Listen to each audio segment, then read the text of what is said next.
Día 31. Madre que reúne a la familia. Yo soy el buen pastor. El buen pastor da la vida por sus ovejas. Tengo también otras ovejas que no son de este corral, y necesito traer acá a esas también. Oirán mi voz, y de todas se hará un solo rebaño, con un solo pastor.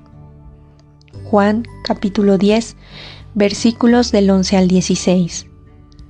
Es el gran sueño de Jesús, un solo rebaño. Como hay un solo Señor, una sola fe y un solo bautismo.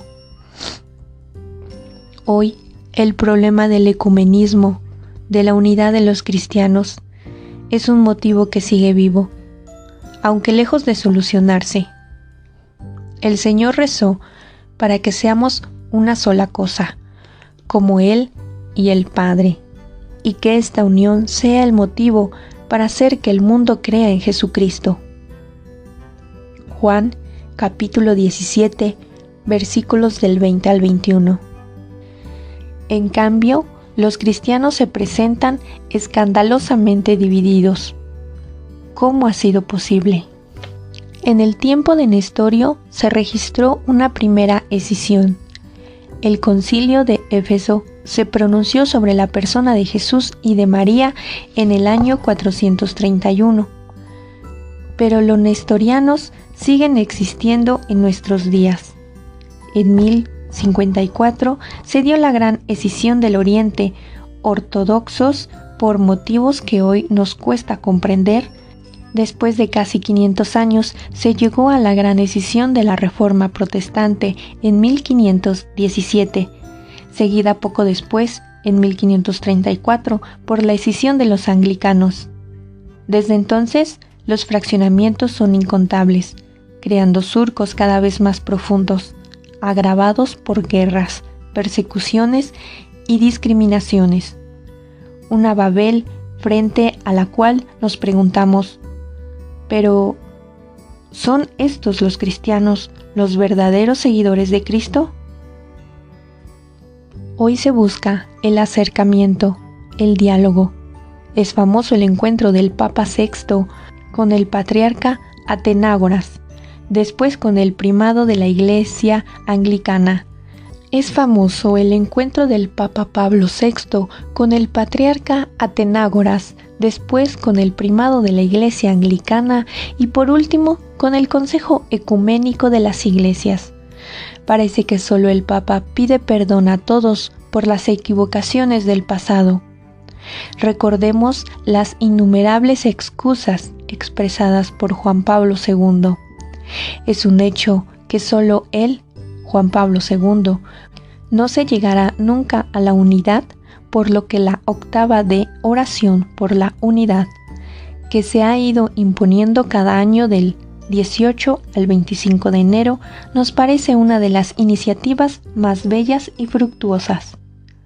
Pero incluso cuando hay encuentros, siguen doliendo las divisiones. Recuerdo en el ya lejano 1984 una peregrinación de anglicanos a Lourdes. Se hizo la oración en común, pero después, durante la celebración eucarística, con su ascendiente espiritual, pudo reunir a todas las religiones en Asís. Lo mismo ha seguido haciendo y fomentando Benedicto XVI. Pero sin mucha oración y conversión por parte de todos, como indica el Concilio Vaticano II. Los anglicanos se limitaron a asistir con compostura al rito de los católicos, sin participar en él. ¡Qué tristeza! ¿Qué rol tiene María en el movimiento ecuménico? ¿Es madre de unidad o motivo de división? León XIII no dudaba en afirmar: la causa de la unión de los cristianos pertenece específicamente al oficio de maternidad espiritual de María. Pero, ¿es así? En apariencia se notan refuerzos y concepciones tan distantes que parece que no tienen solución. Si además se va un poco al fondo, se ve que las verdaderas diferencias concernientes no tanto a María, sino a la concepción de la Iglesia, al rol del papado y a la interpretación de la Sagrada Escritura, que, dejando a la libertad individual, pueden transformarse en instrumento de perdición, como advierte San Pedro. Segunda de Pedro, capítulo 3, versículo 16. Es un hecho que todo el mundo protestante, frente a un pontificado tan marcadamente mariano como el de Juan Pablo II, se sintió obligado a reestudiar la figura de María. Para muchos fue un feliz redescubrimiento el comentario de Lutero al Magnificat. Sobre todo pesa en el mundo protestante la barrera del silencio acerca de la figura de María. Podemos repetir que en línea de máxima no existen dificultades respecto a los primeros grandes dogmas marianos, anteriores a cualquier encicio. María, Madre de Dios y siempre Virgen. Los dogmas más recientes o son negados o son dejados a la libre interpretación. Pero donde la diferencia es mayor es respecto al culto, que los protestantes han abandonado. Lo afirmaba claramente un calvinista tan abierto como el hermano Robert Schutz, fundador de Taizé.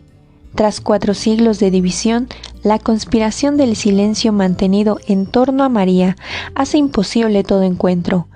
Al comienzo de la Reforma no existía esta conspiración de silencio. Es un silencio que se está superando lentamente sobre la base común de la Biblia, pero el camino es largo.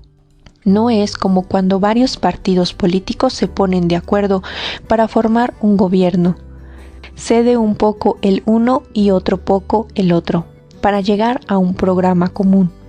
En este caso, se trata de algo muy distinto y las tácticas no cuentan. La vía de la unión parte de la certeza de que Cristo es el que la quiere. Los coloquios permiten muchas aclaraciones porque, tras siglos de separación, cada uno está cargado de prejuicios sobre los otros, atribuyéndoles ideas que no tienen e ignorando realidades que sí existen. Cuando, hablando a católicos, les decíamos que entre los protestantes hay monasterios de monjas, por ejemplo, las Hermanas de María, y monasterios benedictinos y franciscanos, los oyentes miraban estupefactos, sintiendo cosa que nunca hubieran imaginado. Lo mismo pasa cuando se habla de María a los protestantes, naturalmente sobre la base de la Sagrada Escritura. A pesar de ello, cada vez es más fácil encontrar familias de protestantes rezando en santuarios marianos. La posición de los protestantes con relación a María está muy diferenciada. Ya hay diferencias desde los primeros tiempos entre Lutero, Calvino y Zwinglio, desde hace demasiados siglos. Y confesemos también que, incluso de la parte católica, el culto a la Virgen debe ser depurado cada vez más de elementos que lo deterioran, que a veces lo han desfigurado: fanatismo, integrismo.